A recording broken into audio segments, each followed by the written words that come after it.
They say silence is peaceful. They have never stood where I am standing. In this cave, the silence is alive.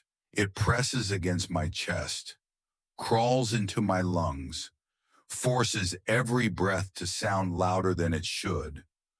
Outside, 3,000 soldiers are hunting me, but inside, the man who wants me dead is standing only a few steps away.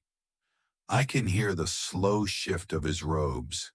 I can smell the oil of the king. He thinks he is alone. My fingers tighten around the blade. One strike, and everything changes. My name is David. Once I stood in the courts of King Saul and played music to calm his troubled mind. Once, he loved me like a son.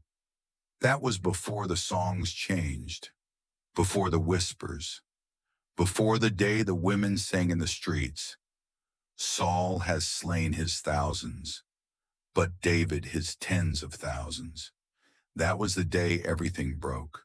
Jealousy does not shout when it enters a man's heart. It whispers, and Saul, he listened. At first, it was only the way he looked at me. Too long, too cold, like a man studying something he no longer understood. Then came the spear. I still remember the sound it made cutting through the air. If I had moved 1 second slower, this story would have ended in the palace. But that was only the beginning, because when a king decides you are his enemy, the whole kingdom becomes dangerous. And Saul did not send one soldier. He sent thousands. Months passed, maybe more. Time moves strangely when you are always running. The wilderness became my home. The caves became my shelter.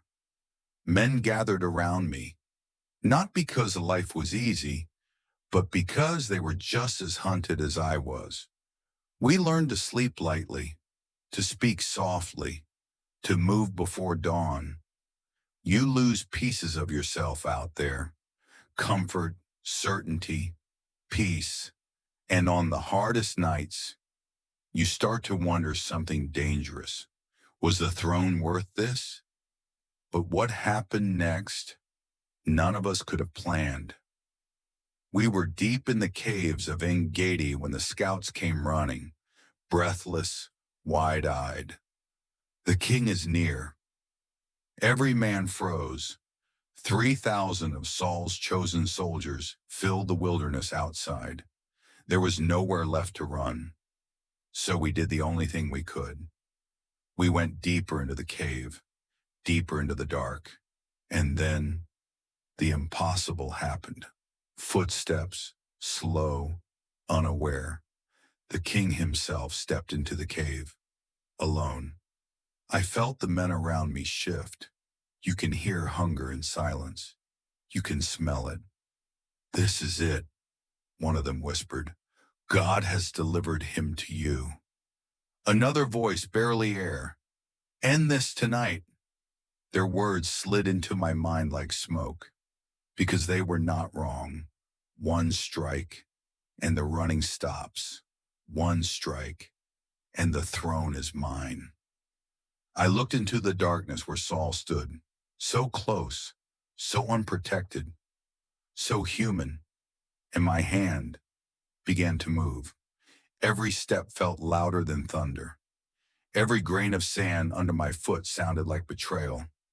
I could see the edge of his robe now, purple, royal, unaware.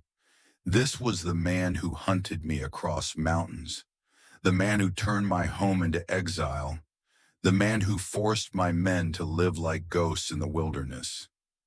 My grip tightened on the blade. This was justice. This was survival. This was destiny. But then, something inside me hesitated. I was close enough to end everything, close enough to change history. The blade hovered, just one movement, just one breath. Instead, my hand shifted. slowly, carefully. I reached for the edge of his robe. The cloth gave way easily. A small piece of purple fell into my hand, and in that exact moment, my heart began to pound with something far worse than fear: conviction. What had I almost done? This was still the Lord's anointed king, flawed, dangerous, but chosen. My men stared at me in disbelief, confusion, frustration, even anger.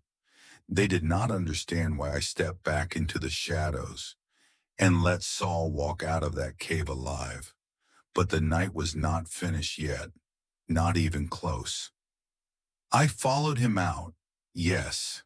I walked straight toward 3,000 soldiers, because some moments are more dangerous than battle. My lord the king, my voice cut across the wilderness. Instantly, metal rang everywhere, swords drawn, spears lifted, but I dropped to my knees in the dust and raised the torn piece of royal cloth. Why do you listen to men who say I seek your harm? My voice did not shake. If I wanted you dead, you would not be standing there now. For a long moment, no one moved.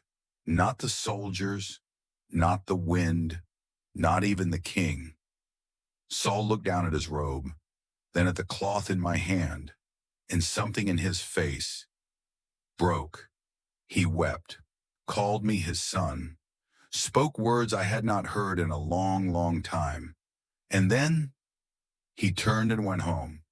But I did not follow, because deep down, I understood something most men never learn. Mercy does not always change your enemy.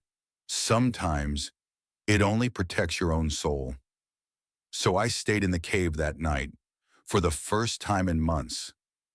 I slept, not because the danger was gone, not because the war was over, but because I had not become the monster chasing me through the dark. So stay in the cave with me a little longer, because some nights, the darkness tells the truth.